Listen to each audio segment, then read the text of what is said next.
birthday ni Mommy. Tama si Darwin. Hindi ko sila dapat pagkatiwalaan. Sabi ko nga ba eh, parang staged ang lahat nangyayari kanina. Ano na dapat gagawin ko? Sumbong mo sa daddy mo para ngayong gabi pa lang, paalisin na sila dyan sa inyo.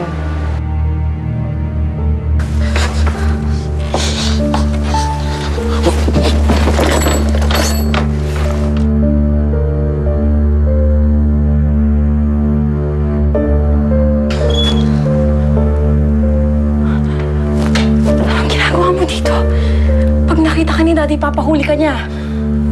Bea, kailangan ko kunin si Julia. Bakit ba? Dahil ginagamit nila si Julia para makuha ang atensyon ni Tito Rico. Biruin mo, binayaran nila yung mga bata sa school para ibuli si Julia. Para puntahan siya ni Tito Rico kanina. Sinadya nilang sirain yung birthday ng mami ko.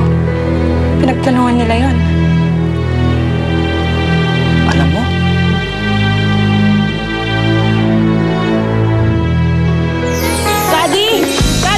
Bea, tulog na daddy mo. Bakit? Tinatakot niya ako, Mami. Lagot daw tayo kay Tito Rico. Bea, ano bang sinasabi mo? Dad, nagsasabi ako ng totoo. Ask her! Go ahead, ask her! Sir Darwin! Nasaan niyo po dadala si Julia? Sandali lang po!